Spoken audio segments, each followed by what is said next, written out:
잘 아시는 것처럼 디모데후서는 바울의 마지막 서신입니다. 그 가운데서도 오늘 우리가 읽은 본문은 가장 마지막 장입니다. 그러니 어떤 내용이 담겨 있을까요? 바울은 자신이 온 마음으로 사랑하는 영적 아들 디모데에게 자신이 생각하는 또 그리스도께서 주신 목회가 무엇인지에 대한 그 진액을 짜내어 기록했을 것입니다. 4장 1절은 어떻게 시작할까요? 원문을 보면 내가 엄중히 명령한다 라는 단어로 시작합니다. 사도 바울은 자신의 사도적 권위를 담아 무언가를 명령할 때 이런 표현을 쓰고는 했습니다. 나아가 자신이 지금부터 할 내용이 얼마나 중요한 것인지 말하는데요. 본문을 한번 볼까요? 1절 하나님 앞과 살아있는 자와 죽은 자를 심판하실 그리스도 예수 앞에서 그가 나타나실 것과 그의 나라를 두고 엄히 명하노니. 이 내용이 얼마나 엄숙하고 중요한 것인지, 얼마나 혼신의 힘을 다해 지켜야 하는 내용인지 하나님 앞과 그리스도 예수 앞 그리고 그의 나라를 두고 명한다고 말합니다. 얼마나 중요한 것이겠습니까? 그리고 어떤 면에서는 굉장히 두렵고 떨리는 명령인 것입니다. 바울은 5가지 동사를 사용함으로써 명령을 내리고 있는데요. 하나씩 간단히 살펴볼까요? 2절을 읽겠습니다. 2절 한 목소리로 읽겠습니다. 너는 말씀을 전파하라. 때를 얻든지 못 얻든지 항상 힘쓰라. 범사의 오래 참음과 가르침으로 경책하며 경계하며 권하라. 첫 번째 명령은 하나님의 말씀을 전하라는 것이었습니다. 우리가 받은 복음의 내용을 우리만 품고 있는 것이 아니라 널리 전파하라는 것입니다. 바울이 이 디모데 서신에서 끊임없이 강조한 것이 있었죠. 성도들이 다른 교훈에 빠지지 않도록 계속해서 바른 교훈을 가르치라는 것이었습니다. 그런데 사랑하는 여러분, 이 하나님의 말씀, 복음, 성경을 전하는 일에 있어서 기억해야 할 중요한 점이 있습니다. 복음은 단순히 기쁜 소식이다 하는 그런 표현이 전부가 아니라는 것입니다. 이 성경은 신앙을 위한 모든 내용을 충족하게 담고 있습니다. 온 세상 모든 이야기가 다 담겨 있다는 말이 아닙니다. 이 성경이 충족하다는 것은 2가지 면에서 그렇습니다. 죄인이 어떻게 구원을 받는지에 대한 내용과 구원받은 하나님의 백성이 어떻게 살아야 하는가에 대한 내용이 충족하게 담겨 있다는 말입니다. 그러므로 하나님의 말씀을 전파할 때는 이 사실 2가지를 모두 충족하게 전해야 한다는 것입니다. 우리는 아직 예수님을 믿지 않는 분들에게 이 말씀을 전할 때에는 복음의 내용, 믿음으로 초청하는 내용을 온전히 전해야 합니다. 그뿐만 아니죠. 믿는 성도들이 있다고 하여도 그 성도들에게도 하나님의 백성이 어떻게 살아야 하는지에 대한 내용도 충족히 가르쳐야 한다는 것입니다. 그럼으로써 하나님의 백성이 누리는 그 존귀하고 영광스러운 삶을 더 누릴 수 있도록 해야 한다는 것이죠. 이렇게 하나님의 말씀을 전파하고 가르쳐야 합니다. 그럼 2번째 명령은 무엇입니까? 바울은 이어서 말씀을 수종드는 자들, 그들의 태도와 자세가 어떠해야 하는지를 또한 가르치고 있습니다. 무엇이죠? 때를 얻든지 못 얻든지 힘쓰라는 것입니다. 여기 힘쓰라 라는 동사는 준비되어 있으라 라고 번역하는 것이 더 적절합니다. 여기 사용된 단어의 뉘앙스를 살려 번역하면 이것입니다. 항상 깨어서 한결같은 자세로 대기하고 있으라 라는 것입니다. 이것은 뒤에서 조금 더 살펴보게 되겠지만 말씀을 전파하는 것이 어려울 때가 있다는 것입니다. 그때가 올 것이라는 것입니다. 그러니 언제든 준비되어 있으라 라고 하는 것입니다. 예수님을 믿지 않는 사람 앞에 섰을 때, 그분들이 위급한 상황에 처했을 때, 그분들이 무언가를 질문할 때 복음을 온전히 선포할 수 있도록 늘 준비되어 있어야 한다는 것입니다. 또한 예수님을 믿는 분들 앞에서도 마찬가지입니다. 신자가 어떤 상황에 처해 있을 때, 세상은 결코 답을 줄 수 없을 때, 무언가를 질문할 때 말씀 가운데 온전하고 적실한 가르침을 줄 수 있도록 늘 깨어 준비되어 있어야 한다는 것입니다. 물론 저와 같은 사역자들이 가장 먼저 우선 준비되어 있어야 하겠지요. 그러나 교우님들도 마찬가지입니다. 잘 아시는 것처럼 이 디모데 서신은 디모데만 받아 읽은 것이 아니라 온 교회가 회람하여 읽었습니다. 모든 교우들에게도 해당된다는 것이죠. 사랑하는 교우 여러분, 이제 교구 목장이 방학하시죠? 네, 너무 아쉬우시죠? 네, 모임은 잠시 방학하지만 말씀을 전하는 일에 있어서는 방학이 없습니다. 아시죠? 말씀을 전하는 일에 때를 얻든지 못 얻든지 항상 준비되어 있는 그런 남서울의 가족들 되기를 소망합니다. 세 번째, 네 번째 명령은 함께 보도록 하겠습니다. 경책하라, 경계하라 라는 명령인데요. 이 두 단어는 혼용해서 사용하기도 하는 것인데 조금 구별해서 보자면 이렇습니다. 경책하라, 이것은 잘못된 부분을 드러내어 바로 잡는 것입니다. 잘못된 부분을 드러내어 바로 잡는 것, 어떤 면에서 잘못된 생각을 바로 잡는 것입니다. 반면에 경계하라는 것은 부끄럽게 하여 그만두게 하는 것, 부끄럽게 하여 그만두게 하는 것, 이것은 잘못된 행실을 고치도록 하는 것입니다. 이 두 가지의 공통점은 무엇입니까? 듣기 싫다는 것입니다. 그럼에도 우리는 때때로 그런 이야기들을 해야 한다는 것입니다. 성경을 비추어 보았을 때, 성경으로 비추어 보았을 때 아닌 것은 아닌 것이라고 말할 수 있어야 한다는 것입니다. 좋은 게 좋은 거다 하는 방식으로는 사람이 세워지고 자라지 않습니다. 그러나 이 말이 다만 지적만 하라는 것 아닌 것 아시죠? 나는 할 말을 했다, 옳은 말을 했다, 나는 이제 후회가 없다, 이렇게 만족하는 태도를 가지라는 것이 아닌 것 아시죠? 이러한 가르침에는 분명히 사랑이 담겨 있어야 합니다. 이에 대한 내용이 마지막 다섯 번째 동사 권하라에 담겨 있습니다. 이 다섯 번째 명령, 한글 성경에는 권하라라고 이제 번역된 동사는 위로가 중심인 조언을 의미합니다. 위로. 경책과 경계와 더불어 위로를 하며 균형과 조화를 이루어 사람을 세워야 한다는 것입니다. 저는 고등부 아이들을 목양하고 고등부 아이들과 함께 예배드리는 사역자입니다. 저도 이 아이들을 목양하면서 늘 고민이 되는 지점입니다. 내가 하려는 이 말이 지금 이 아이에게 들릴 것인가? 그리고 지금 이 아이에게 적절한가? 너무 가혹하지는 않을까?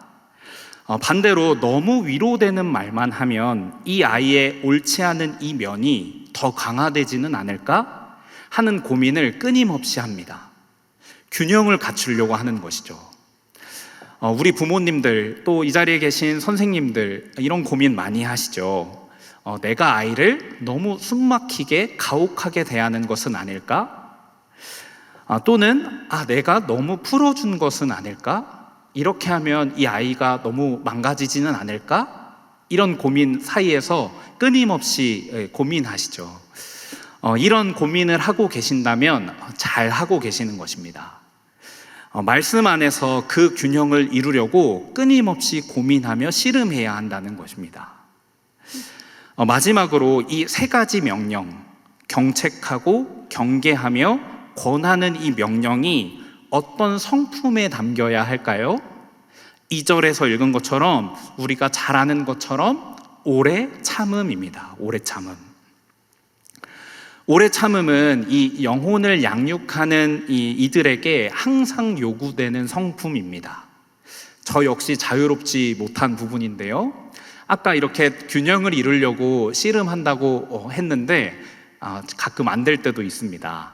막 이렇게 크게 다그칠 때도 있고 오래 참지 못할 때도 있습니다. 그러나 늘 힘써야 하는 성품이라는 것이죠. 사랑하는 여러분, 참 어렵죠. 사람을 길러내고 세우는 일이 이렇게 어렵습니다. 마치 자녀를 양육하는 것과 같습니다. 그러나 우리 남서울 교회는 이 일을 포기하지 않았으면 좋겠습니다.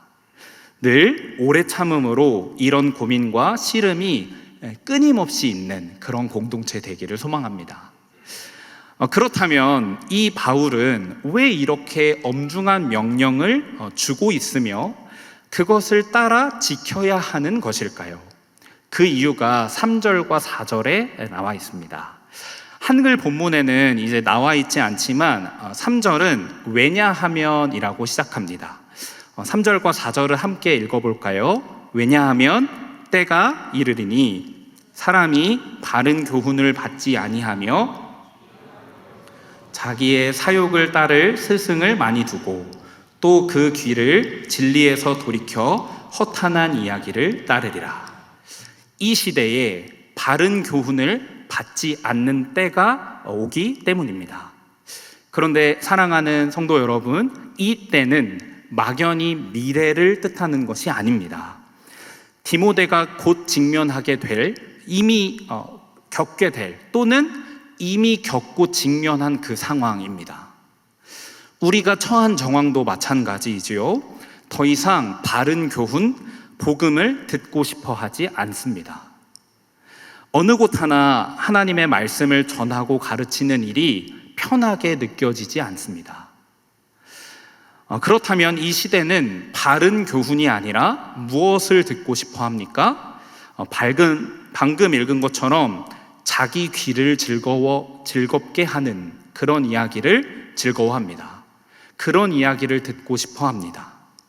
자기 사욕을 채울 수 있는 가르침을 좋아합니다. 진리에서 돌이켜 허탄한 이야기를 좋아합니다.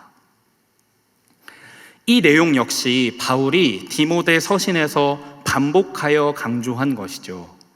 허탄한 이야기, 허탄한 신화. 어떤 이야기입니까? 인간의 욕망이 투영된 신들과 인간의 이야기입니다. 그렇죠. 저는 고등부 아이들에게 이렇게 설명했습니다. 종교심으로 가장한 우리의 욕망이 담겨 있는 익숙한 것들. 종교심으로 가장한 우리의 욕망이 담겨 있는 익숙한 것들이라고 말했습니다. 저는 교회 안에 들어와 있는 엘리트주의를 예로 들었습니다. 교회나 성도가 이 세속적인 힘과 권력을 가지면 세상을 바꿀 수 있다는 신화이죠.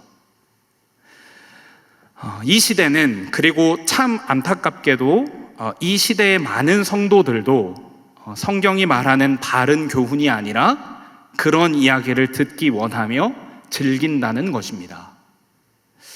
그러나 바울은 디모데에게 강하게 도전합니다. 5절입니다. 그러나 너는 모든 일에 신중하여 고난을 받으며 전도자의 일을 하며 내 직무를 다하라. 그러나 디모데야, 너는 이 시대의 풍조를 따르지 말고 결코 타협하지 말고 신중하여 정신을 똑바로 차리라는 것이죠. 정신을 바짝 차리고 해야 할 것이 있다는 것입니다. 그것이 무엇입니까? 고난을 받으며. 사랑하는 여러분, 세상이 듣고 싶어하는 이야기를 하지 않으면 당연히 고난을 받습니다. 복음, 바른 교훈을 전하면서 환대를 받을 것이라고 기대하지 말라는 것이죠. 전도자의 일을 하며 교회의 모든 직분, 어떤 직분이라도 관계없이 주어지는 역할입니다. 전도자의 직무이죠. 직무를 다하라. 일시적으로 하지 말고 꾸준히 일관적으로 하여 완주하라는 것입니다. 주 안에 사랑하는 여러분, 사역자로서 사역을 하면서 가장 초라하게 느껴질 때가 언제인지 아십니까? 무언가를 한 것 같은데, 무엇인가 많이 애써서 한 것 같은데 무슨 말을 많이 한 거는 같은데 내가 사람들이 듣고 싶어 하는 말을 하였구나 라는 생각이 들 때 가장 절망스럽고 초라해집니다. 제가 디모데 서신서를 설교하면서 이 고등부 아이들에게도 매주 부탁하는 것인데 정말 기도해 주십시오. 사역자들을 위하여 기도해 주십시오.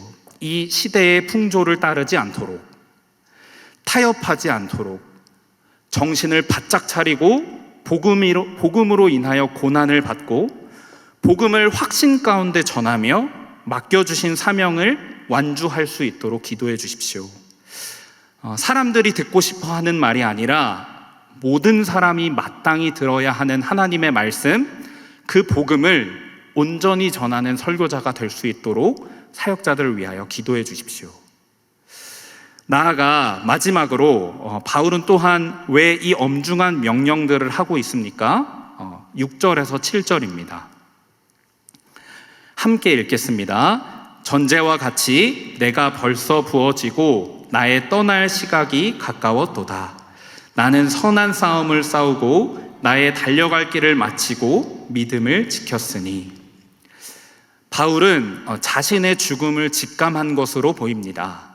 그렇기에 바울은 디모데에게 자신의 사역을 이어 충실하게 섬기라는 것입니다.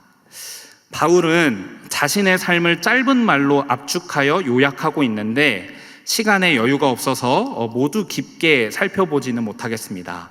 간단히만 살펴보시면 6절에 전제입니다. 전제로 부어졌다라고 하죠. 전제, 이것은 하나님께서 알려주신 구약시대의 제사입니다. 짐승이나 곡식을 태우기 전에 포도주를 부었습니다.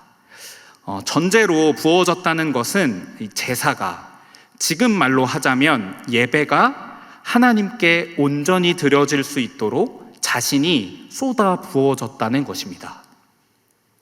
예배가 온전히 드려질 수 있도록 자신의 삶이, 자신의 인생이 완전히 부어졌다라고 하는 것이죠. 7절, 선한 싸움을 싸우고. 이 싸움이라는 단어는 정말 치열한 그런 싸움을 담고 있는, 그런 뉘앙스를 담고 있는 단어입니다. 혼신의 힘을 다하여 전심전력으로 임했다. 진력하여 섬겼다 라는 그런 의미가 담겨 있습니다. 또한 나의 달려갈 길을 마치고 믿음을 지켰다 이렇게 표현하죠. 중간에 떨어져 나가지 않고 완주했다는 것입니다. 특별히 여기 동사들은 완료형으로 쓰였습니다. 완료형. 그 말은 과거에서부터 지금까지 되어져 왔고 그것이 지금 이루어졌고 그 이루어진 것이 여전히 지금도 영향을 미치고 있다라는 것입니다. 그렇게 달려왔다는 것입니다. 바울의 이 고백이 참 영광스럽죠. 물론 지금 이 수준은 거의 정말 완성형에 가까운 수준이라 이 지점을 우리가 다 채워야 한다는 것은 아닙니다. 그러나 이곳을 향하여 우리도 진력하여 이곳을 방향으로 잡고 나아가야 한다는 것입니다. 그런데 사랑하는 여러분, 어떤 면에서 바울의 주된 관심은, 주된 초점은 사실 8절에 있는 것 같습니다. 바울은 자신의 해낸 것들에 대한 성취감에 젖어 있지 않습니다. 그는 무엇을 바라봅니까? 8절입니다. 8절 한 목소리로 함께 읽겠습니다. 이제 후로는 나를 위하여 의의 면류관이 예비되었으므로 주 곧 의로우신 재판장이 그날에 내게 주실 것이며 내게만 아니라 주의 나타나심을 사모하는 모든 자에게도니라. 아멘. 그렇습니다. 바울이 디모데에게 이 명령들을 하는 중요한 이유 중에 하나는 무엇이냐 하면 그렇게 사는 삶이 참되고 유일한 소망이요 영광이기 때문입니다. 여기 의의 면류관, 이 면류관에 대해서 다양한 견해가 있습니다. 승리의 면류관이다, 또는 하나님과의 영원히 온전한 관계를 누리는 것이다, 이런 견해도 있고, 이 면류관은 그동안 인내해 왔던 것들에 대한 보상으로서의 면류관이다, 이렇게 보는 견해도 있습니다. 어떤 견해이든 취할 것들이 있고 취하지 못할 것들이 있겠습니다. 그런데 이 상을 받는 것에 있어서 가장 중요한 것이 무엇입니까? 상을 받는 것에 있어서 가장 중요한 것은 무엇이냐 하면 그 상을 누가 어떻게 주느냐 하는 것입니다. 누가 어떻게 주느냐. 이 의의 면류관은 누가 어떻게 주신다고 말합니까? 말씀을 읽은 것처럼 의로우신 재판장이신 예수님께서 직접 주실 것입니다. 각 사람에게 가장 합당하고 가장 아름다운 면류관을 예수 그리스도께서 직접 주실 것입니다.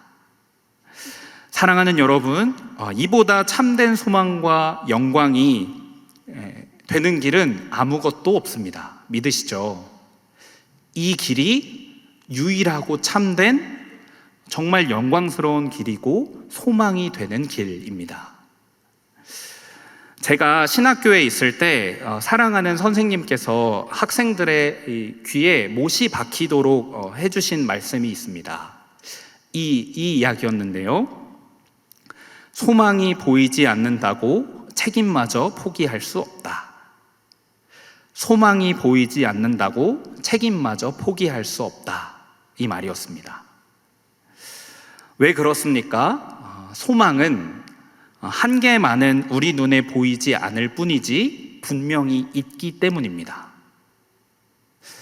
우리는 한계 많은 인생들이기 때문에 지금 우리 눈에 보기에는 소망이 없는 것처럼 보이지만 분명히 소망은 있기 때문입니다. 그러므로 책임을 포기할 수 없는 것이죠. 우리는 소망이 없어 보이는 시대를 살아갑니다. 사람들은 점점 더 바른 교훈에 귀를 기울이지 않고 욕망을 따라 살며 허탄한 이야기들에만 열광합니다. 그러나 사랑하는 여러분, 반드시 기억하십시오. 풀은 마르고 꽃은 시드나 우리 하나님의 말씀은 영원히 설 것입니다.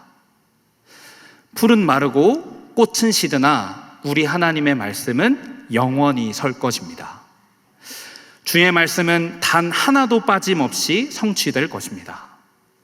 그러니 오늘 바울의 권면처럼 모든 일에 신중하시고 복음으로 인하여 고난을 받으며 직무를 다하십시오. 사랑하는 우리 자녀들을 위한 교육관이 지금 지어지고 있습니다. 온 교회가 함께 이렇게 기도하고 있죠.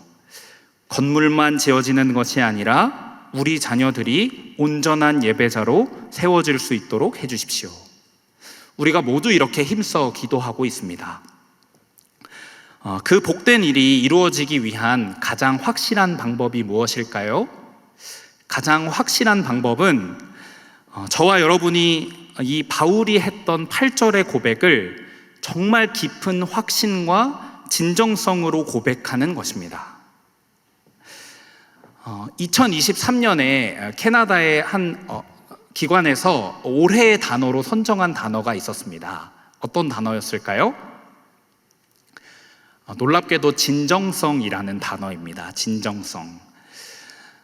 이렇게 자신을 드러내고 자기를 어필하는 것이 너무 잘 갖춰져 있는 SNS가 있는데, 아이러니하게 이 시대에게 정말 필요로 하는 것은 진정성이라고 하는 것입니다. 진짜 네가 누구인지 보여라 라고 하는 것이죠. 지난 교사 학부모 세미나 때 한 교수님이 오셔서 이런 강의를 해주셨습니다. 생각보다 우리 아이들은 곁에 오는 것을 바라지 않을 수 있습니다. 곁으로 오는 것을 바라는 것이 아니라 우리 아이들은 묻는다 그래요. 우리들에게. 정말 당신은 누구이십니까? 정말 당신은 무엇을 믿고 사십니까? 정말 그렇게 믿는 대로 한번 보여주십시오. 당신은 진정 누구이십니까? 라고 하는 것을 끊임없이 묻고 있다는 것이죠. 사랑하는 성도 여러분, 이 세상 앞에서 또 죽음 앞에서 두려움이 없이 단순히 입술만 아니라 삶으로 이 내용 8절을 고백한다면 우리 아이들은 필히 온전한 예배자로 세워져 갈 것입니다. 우리 8절의 내용을 함께 고백하고 말씀을 마치도록 하겠습니다. 함께 합독하도록 하겠습니다. 이제 후로는 나를 위하여 의의 면류관이 예비되었으므로 주 곧 의로우신 재판장이 그 날에 내게 주실 것이며 내게만 아니라 주의 나타나심을 사모하는 모든 자에게도니라. 아멘.